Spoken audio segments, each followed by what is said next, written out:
Hi, I'm Joe Connolly, and today we're in for a treat.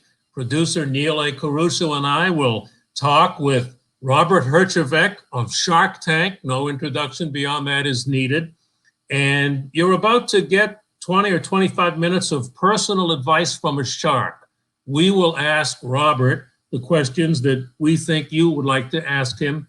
If we were able to reverse the tables and the sharks or reporters can ask the sharks questions.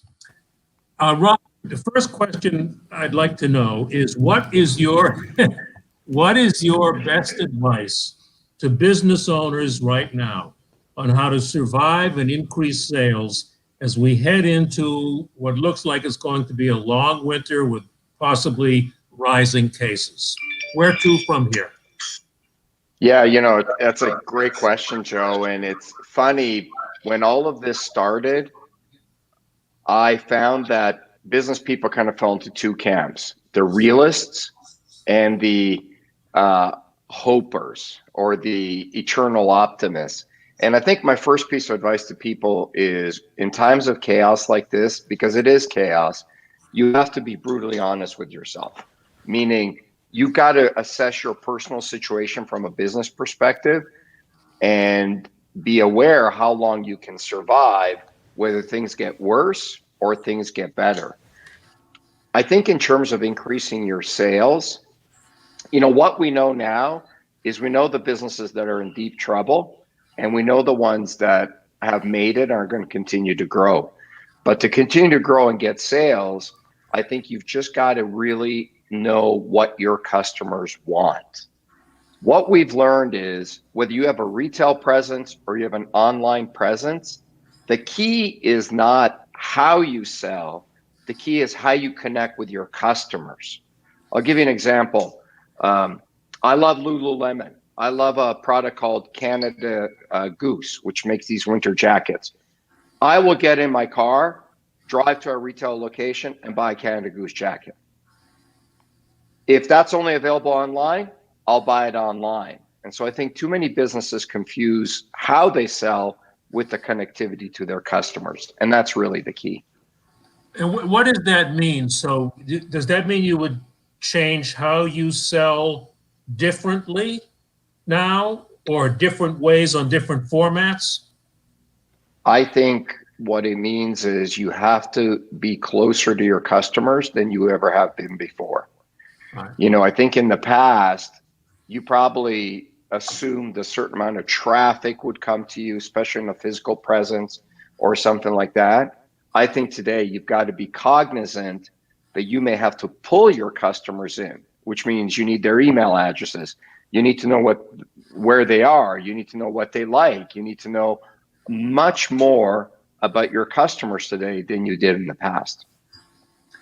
How about advice, if you would, for people who may now be starting a business, possibly involuntarily? They may not have dreamt of owning a business, but they've been laid off or their job is uncertain, and they now have to start a business. What can you suggest to them, Robert? Yeah, Joe, it's funny. I started my first business because someone fired me, and I needed to make a mortgage payment on my house, and I couldn't get a job in time in order to make that mortgage payment. So I'm like, oh my God, what am I going to do? So I said, I'll go sell stuff. And so I sold something, and I'm like, oh, wow, I sold something. People paid me. This is wonderful. But I had no idea of starting a business because, as an immigrant, people that started businesses were those that couldn't get a job. I remember when I told my mom, I'm going to start my own business eventually. She said, oh, don't worry. You'll get a job one day. And so it wasn't something that I planned to do. And then every other business I started during economic hardships. So if you're starting today, again, you got to be brutally honest with yourself. Number one, to know how long you can survive without income and without sales, and how long the ramp up is. This is not the time for overt optimism. I mean, I'm very optimistic about the future. I'm very optimistic about America. I'm very optimistic about business, but I know how long we can survive with the cash that we have. And you have to be brutally honest about that. And then the second thing is sales, sales, sales. In this kind of a time, don't perfect your product. Don't spend all this time and energy on your management team or buying better software to run your business. Go sell something. Sales cures all ills. And the harder the economy, the harder the macro conditions, the more you need sales. Robert, I saw somewhere you said that being your own boss is really not the reason to start a business. Can you elaborate on that? And what would be good reasons? Neil, that's such a great question because every one of my friends who've never started a business or my wife's friends say this to me. Oh, I wish I had my own business because, I could be my own boss. That would be great. I could only work so many hours. Like people have this romantic vision of it. Don't start a business because you want to run a business or this romantic vision. When you have your own business, you don't have one boss. You have thousands of them. They're called your customers. They're called your employees. And guess what your customers want? Everything on their time frame. So I am at the mercy of my customers. Starting a business is really hard. You shouldn't start a business for those reasons. You should start a business because you found a need and an opportunity in the market. That's why you should start a business. The reason you should continue it is because you think you want to build something scalable. You want to enrich your employees. You feel passionate about it, but all those reasons are more important. That's interesting. And you referenced your childhood before growing up in Yugoslavia and escaping communism is a big part of your story. And it's something that, to me, looking at people struggling right now, and how do you overcome that adversity? What would you tell people who are like having a really hard time right now? Neil, I think, and I'll tell you, when COVID first hit, there was about 3-4 days where none of us sharks even knew if our business was going to survive. And there were some dark days. I don't think that ever goes away, and that sense of worry doesn't go away. I've been through hell and I've been through some really hard times. And the thing I always remember, I forget who told me this, maybe it was my mom or a friend of mine. When you're going through hell, you just got to keep going. The worst thing you can do in this time is nothing. Don't let fear overcome you to the point that you're that deer in the headlights. You just got to keep going. For those starting a business now, or for anybody, you keyed in on this. You said to yourself, oh, wow, I sold something. Give us additional clues on what might your first sale be. Would it be doing something that you were doing in the job you got laid off from? Would it be something that's worked well before or some new idea? What's the key to get that first sale? Well, in general, I think, Joe, the world doesn't reward mediocrity. Mm-hmm. So you have to sell, if you're going to sell a service, you have to sell me why you're great at that service, not why you're okay at it. Like, I'm okay at golf. I'm okay at race car driving. I'm okay at playing football. There's no NFL team that's going to pay me $10 million a year because I'm okay at it. So if you're going to sell a service, you better be great at it. It doesn't matter what the service is, be great at it. If you're going to sell a product, you better fill a need that I have. I have a question about the show. When you sharks say, I'll give you $100,000 for 20%.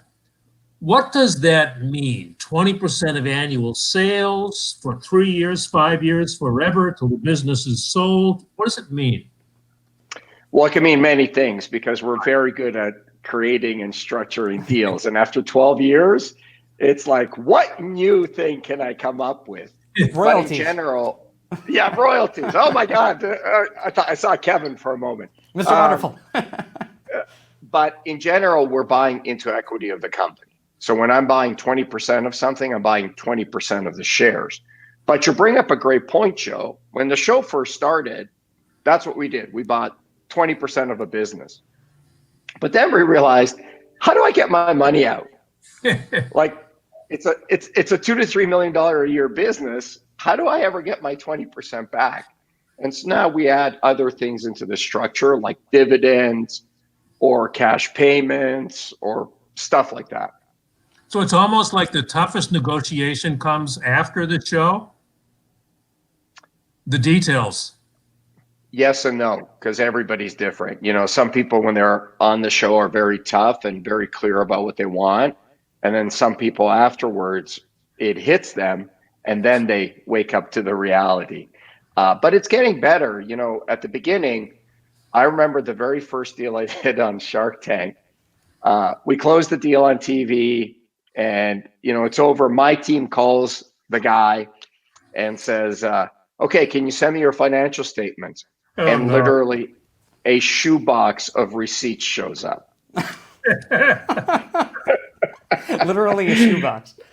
Literally, Oh, sure. God. Now, here's the crazy thing. I still did the deal because I liked the guy so Really? much. And I just thought he's going to figure it out. You know, because here's the thing. Whatever you start doing today, your business will not be doing that in a year. Things change. The world changes. You have to adapt. And so what I really want to invest in is I want to invest in an entrepreneur. The entrepreneur will always figure out the path. And the entrepreneur will build a great team in order to figure out the path. And that's one of the things like we got involved with Bake Me a Wish because one of the hard things I'm having right now is staying in touch with my employees. I mean, we have 350 employees in our company. I haven't seen a single person in my company since February 17th. Wow. Think about that. Long time. I'm running a $300 million business. I haven't seen a single employee. And, you know, we do Zoom calls and I'm like, oh, we love you guys. You guys are great. And at first it's wonderful. But after a while, people are like, yeah. We've heard all this before. And so we try to do, how do I maintain that relationship and that connection when we can't get together, when I can't buy you lunch or something like that? And that's what we love about Bake Me a Wish is it's an event, you know, this beautiful, I mean, Neil, you got the thing. It's really well packaged. It shows up. Yeah. The employee feels special. But even what we found with our employees, because I bought one for everybody in our company, what we found is you bring it home, you put it on the kitchen table, your wife comes home or your husband, and they say, oh my gosh, what's that? And now you're engaging the entire family. Well, it we comes love so that. nicely packaged. And honestly, when I saw that you were doing this business, I thought this really speaks to you and we just met today, but virtually. But, you know, you look at the show and I've watched a lot of episodes. I know Joe is really into it too. And it comes through that you're really the nice guy on the panel and very different from all of them. And we've had Barbara on, we've talked to Damon in the last 8 months and Kevin actually. And you guys are all vastly different, which I think makes the show. But this, you know, Bake Me a Wish is really unbelievable in that you're supporting your workers, your colleagues. It's something at a time that you go into the holidays. It's a year that obviously unprecedented. It's something that you can do to give back to those who you're close with but can't see. I think it goes back to my upbringing and my dad. You know, my dad was this blue collar guy, worked really hard, swept floors in a factory. And he always said to me, you should thank people for the opportunity. And he was highly respectful. And I was just looking for a way to say thank you to our employees, to our customers. And it's not the dollar amount, it's the occasion and the fact that you actually thought of them. How soon do you know on the show when in your mind you think you will offer an investment in a business? Funny you say that because we've talked about this on the show between us sharks. And here's what we've come to the conclusion of. 50% of the time between the doors opening and you saying the first few words, we've made up our mind. Wow. Yeah. And the thing is, we don't have the data. We don't know your business because the show is very real. Sometimes the business is so powerful, it changes us, but very rarely.